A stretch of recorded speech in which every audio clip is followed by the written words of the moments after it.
The Word of God is alive and powerful, sharper than any two-edged sword, piercing even to the dividing asunder of the soul and the spirit and of the joints and the marrow, and is a critic of the thoughts and intents of the heart. Ang tibok nga kasulatan, gipaginhawa sa Dios ug may kapuslanan, alang sa pagpanudlo, alang sa pagpamadlong, alang sa pagpanulid, ug alang sa pagmatuto sa pagkamatarong aron ang tao sa Dios mamahingpit masinangkapan, alang sa tanang maayong buluhaton.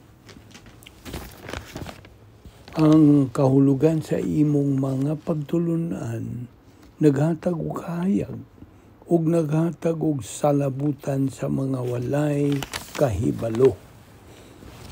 Maayong adlaw sa nato mga subscribers. Welcome na usab niyang atong adlaw-adlaw nga pagtuon sa pulong sa Dios ug aniya pa kita dupot ni ning atong tunanan nga giuluhan di hypostatic union of our Lord Jesus Christ.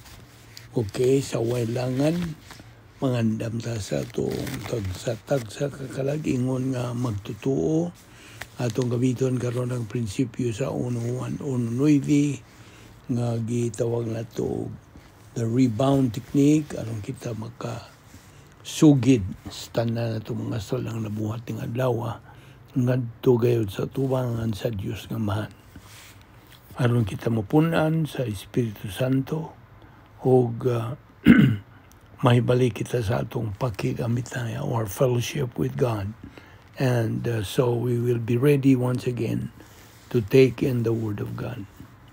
Nawalang kanimo dili magtutuo, it is faith alone in Christ alone. Tumuo ka kang Ginoong Hesus, ug ikaw maluwas. Okay. Now niya ay pangutana. Atong ablihan ang atong pagtuon karon pinagis pangutana. Who and what is most important to you as a believer? Ang Diyos o ang iyang pulong? Okay? Be sure to answer it right. Okay? Now, follow-up question. Do you know really who and what God is? Paminaw. Ang Diyos ug ang iyang pulong, usara ka na, are one and the same. Si Kristo mao ang buhi nga pulong, samtang ang pulong sa Dios mao ang sinulat nga pulong. So dili nato mabuwag kining duha. Useless the one without the other. Okay? Now, sa kanang pangalan nga Jesus, kini may tungod sa iyang pagkamanluluwas. Ang Emmanuel, kini nakanayon sa English, God with us. Ang Diyos uban kanato. Ang atong Ginoong Jesucristo sa diha nga iyan ang gibuhian ng iyang espiritu dito sa cross, simultaneously left sa iyang divine sphere nga ni kanato nga mga sakop sa kaliwatan sa simbahan o katuigan, sa simbahan for our own use and benefit. You see, ipagamit kining maong divine sphere nga gitawag sa ato operational. Kaya ang iyang Ginoong Jesucristo kay prototype man. So, kung natong gamiton ang pulong sa Dios samtang kita atua dito sa sulod sa operational divine sphere, we are potential winners in the Christian life. Naatay kanang puruhan nga kita mahimong mga mannaog sa atong Kristohanong kinabuhi. Isi, at di man niya, kaning divine sphere God, it is a mental attitude. It's kaya ang Kristohanong pagis pagkinabuhi, sistema manggod sa pangunahuna. It is a system of thinking. So muna nga karon sa atong pagpadayon kini si Satanas, ang arch enemy gyud sa Dios. Misuway sa pagtudlo sa atong Ginoong Kristo, iyang gitudloan si Ginoong Kristo to utilize His divine essence rather than His human essence. You see? Iyang gitintal. Gamitan ang imong pagka-Diyos. You see? Diha si Efesios 6:11, timana na ito kinimong bersikulo, whole armor of God. Ang tibuok nga kanang taming, see, mo ba na Binisaya? The whole armor of God. Kaya ang Diyos nagamando kanatong mga magtutuo to use this armor. Ipagamit kini sa Diyos. Hinatag kini niya kanato, nga ni kanato, o ipagamit. Karon kita mahimong mga mananaog. Now, kinsa may nagahatag na to og home to use them in our life. It's God, the Holy Spirit, who empowers believers to use them sa atong kinabuhi. Ug kini si Satanas God, na ibaw naman ta, ana siya itumong, he has a goal sa matag tao, nining kalibutan. Tao, ha? Yeah, every person in this world. Unsa may iyang tumong, nga kini sila dili mutuo kang Kristo. So dili sila mas maluwas. Mo na iyang tumong, iyag yung babagan ang mga tao ba nga di makadungog sa may balita sa kaluwasan o dili maluwas. Kaya di man sila makahimog desisyon. Mudangwat ba sila? Musalikway ba sila? You see? Ay kaduha, nga kadtong nga luwas na dili mutubo espirituhan nun. See?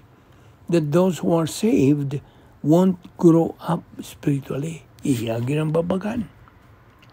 Kaya mo, ang prinsipyo God, ma-apply mo din ni Satanas nga, misery loves company. Misery loves company. Prinsipyo na.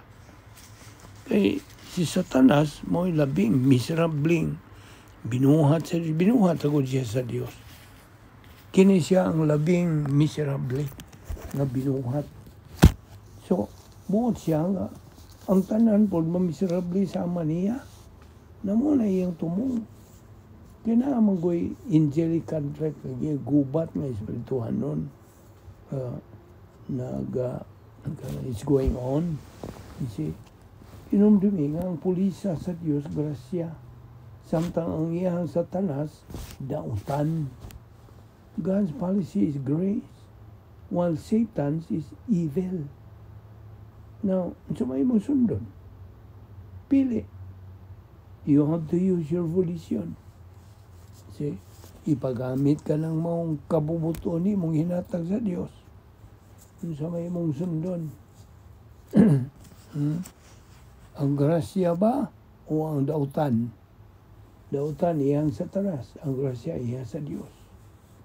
Muna nga diya, 1 Pedro 5:8, ato naman ang ibasa, be sober, be vigilant, because your adversary, the devil, ingon din ingon nga nagngangob nga leon, libot-libot na siya, seeking whom he may devour. Kinsa iyang tukbon. Na kung wa kay pulong sa Dios diya sa imong kalag, dali ra ka matukob niya. You see? Dali ra ka malingla niya. Mada sa iyang mga hukus-pukus. You see? Now, ini life beyond gnosis. Kini we must consider when we confront the devil. Gamiton ginato kining epinosis.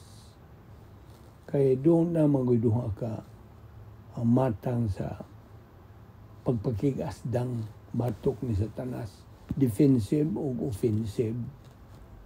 Now, believers should know these two. Okay? Diyas, balik ta sa 1 Pedro 5:8. Originally, kini nagkanayon o be sober, be vigilant. Barugi. Ayaw sukli. Barugi lang. See? Manibot pasabot. Ang tinuod God, a believer is not mandated to sukol. Dili, wa ta mandue nga musukol, confront ni Satanas. It is pagbarong, maintain. Mao ni ang offensive combat alang ka na mga magtotoo. So, kinahanglan ka ng equipped ka, sangkap ka with the gingon na to flat line of the soul. Now, kini kong espirituhan nga away. It's not a matter of prayer, dili mada, but a matter of using God's 10 problem-solving devices. Dili magsilbi ang prayer. Kay mga tao, God, they misuse prayer by asking for things they already have in their spiritual life. Naanagod nila. Sige pa sila pangayo, pinagi sila ng pag-ampo. Namin sa mga ehemplo, tagangan ako ehemplo. Katubang pag-ampo ni Pablo to have God remove his thorn of the flesh. Di ako say thorn of the flesh. Di siya tunok. Di sa iyang unod. So, nag-ampos, Pablo. Sa'yo, di maligini mo maampuan.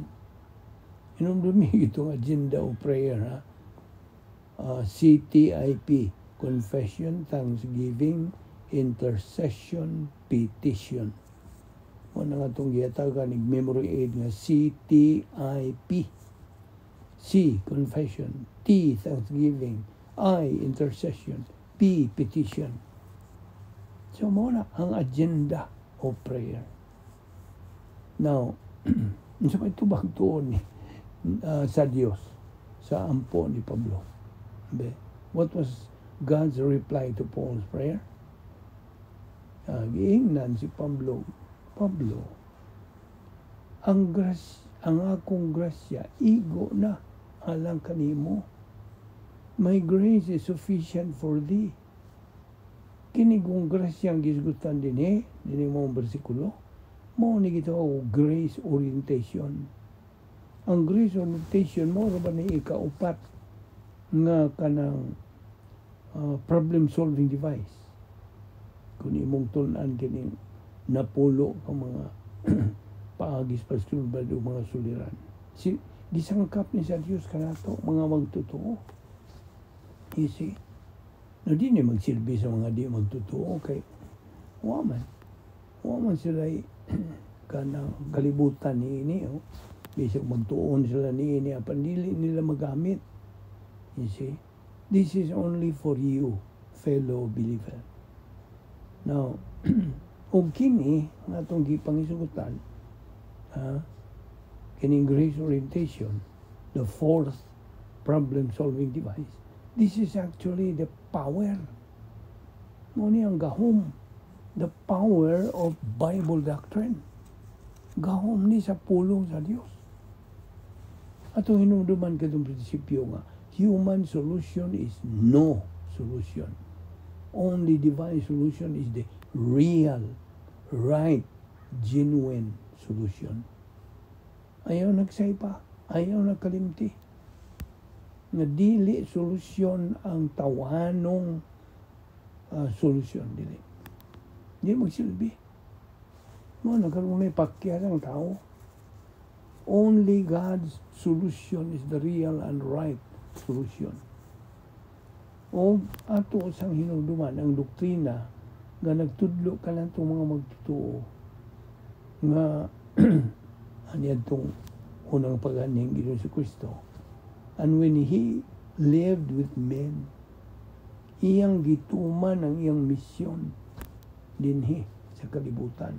Pinagi sa unsa paggamit niya sa tanan nga mga spiritual assets nga gihatag sa Dios nga amahan kaniya without using His divine nature. The doctrine of kenosis ka na. See? Kini ko sa Satanas, God's arch enemy, misuway mangunda siya pagtintal sa atong Ginoong Kristo nga untama turn the stone to bread. Mo ito pagtintal. Mo ito pagtintal ni Satanas kang Ginoong Kristo kay nagpuhas sagod ang atong Ginoong Kristo suod sa pinangadlaw. Kapatan kaadlaw 40 days dito sa kamingawan. Apa na nga itong Ginoong Kristo, he defended himself by using God's word. Mo ito yung gigamit. Kita ni mo.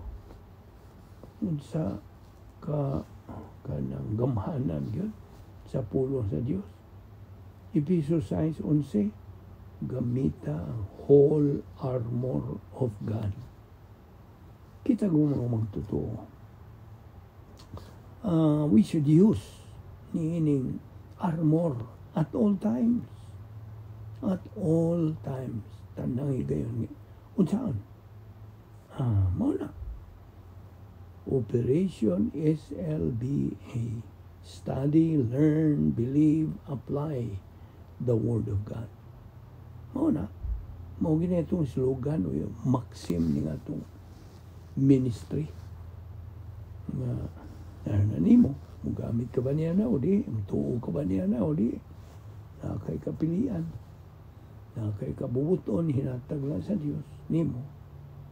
Na kung ikaw mo sunod nini, okay? Dining mando sa Diyos nga patunon ta siyang pulong. Magatubo ta din. Muna, you will have a meaningful, purposeful life. Your life is well lived. Okay? And you become a winner. Ang panong dili, mo na, ang imong ipili, nga ikaw mahimong bildiro. See? Imong tinuyuan nga nahimo kang bildiro. Ayaw basulang uban, way lambot ang uban. Dabaw na sa Diyos, way lambot ang Diyos. Yatagan lang kanina imong kabubuton aron makapili ka. Gusto ka bang mahimong mananaog? Winner? O gusto ka bang mahimong pildiro? Pili. You see, di ba niya? Na kay kagawasan. Yatagan ta sa Diyos sa hingpit yung kagawasan. Complete freedom. Apan bantay. Uban niya ng maong kagawasan mo ang imong responsibilidad. See? Kaya ang freedom o responsibility di na nimo mabuhag. Kuyog nila, di go in tandem. Sabot ka? So mo na nga. So, sa atong pagpadayon, des 1 Pedro 5:9, nag-ingon kining maong versikulo, resist him, standing firm in the faith, because you know that the family of believers throughout the world is undergoing the same kind of sufferings. Na? Only when we reach spiritual adulthood nga makagamit na tani ning atong offensive action batok ni Satanas. Mo nang patunon tas purong sa patubuon tani ni sa grasya kay balok ang Ginoong si Kristo aron makabot nato nga atong tumo nga mga espirituhanong paghamtong spiritual maturity. Ug tuwa na ka, nagtungtong na ka dito sa spiritual adulthood nimo sa imong espirituhanong kinabuhi. Diha pa nimo magamit ining atong offensive action batok ni Satanas. Nakasunod ka ba sa atong gihingutan bahay nini? So ayaw pagpagawas passing. Apan while we are still in spiritual childhood, napakadiha sa maungang-ang, ang sarang may magamit nato ang defensive action ra against Satan. Maura, di pa ta kagamit sa offensive action. So, kini kong espirituhan ng away, spiritual combat, is not a matter of prayer lagi. It's a matter of attaining our spiritual adulthood. So, in fact, prayer is not a problem-solving device. Di na ba? Wala pa gina ma-appeals lista sa napulo ng mga pagis pagsulba ng suliran. Wa. Naibawa ka na. Wa. Karon, di ba ni? Nga ang pag-ampo, dili ni problem-solving device. Prayer is our spiritual communication with God. Mo ra gyud ang function sa prayer. Ang espiritual na itong pagpakig sandorot o pagpakig hinabi, pagpakig kanang communicate ngadto sa Dios. Mao na ang tuyo sa atong pagampo. By the way, kung kita maghisgot gani bahin sa prinsipyo nga human solution is no solution, only divine solution is the real and right solution. Ang divine solution, paminaw, ang solusyon nga Diyos nun, solusyon sa Diyos, makatunan lamang nato diya sa divine sphere. Dili nimo ni makatunan sa bisag asang lapit, dili.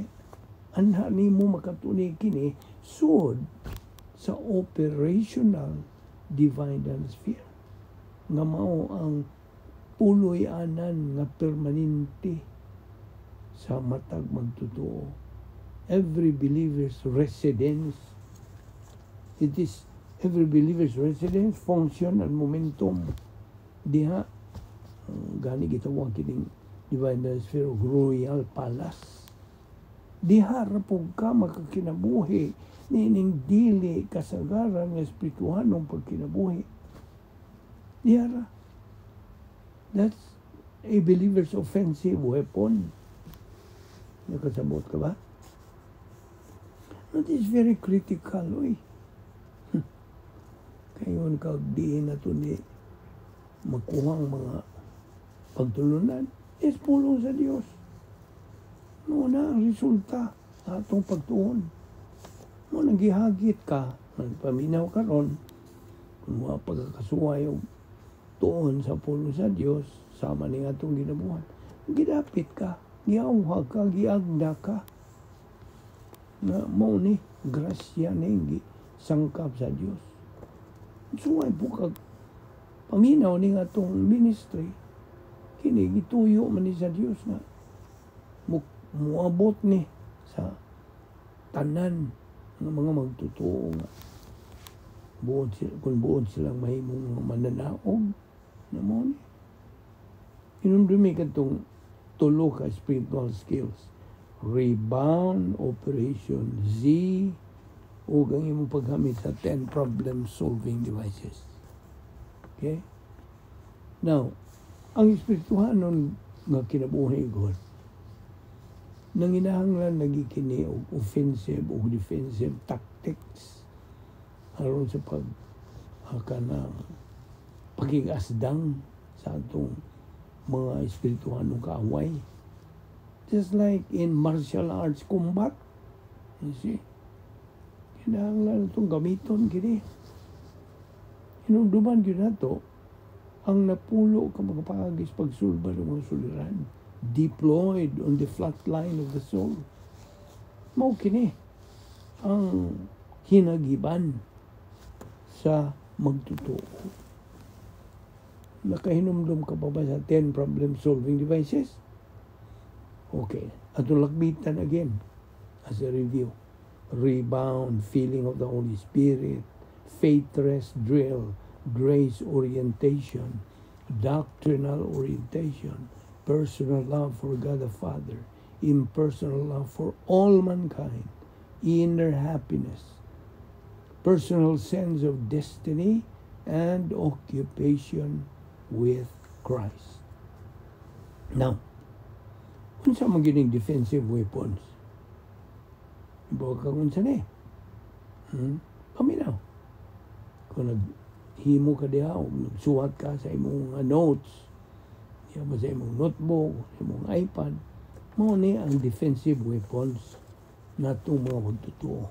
Rebound, feeling of the Holy Spirit, o faith rest drill. Okay? Mao ni ang tulo ka defensive weapon. ug ang offensive weapons pod mao ning mosunod: grace orientation, doctrinal orientation, personal love for God the Father. Na offensive weapons na sa diha nga kita maka-establisar na sa atong defensive action, we can kick off our offensive action. Then, mudaog ta sa espirituhanong away. Diyan ta makadaog. Atong gamiton ng atong espirituhanong kahanas, spiritual self-esteem, spiritual autonomy, o spiritual maturity. Naon sa magitumong sa atong offensive action?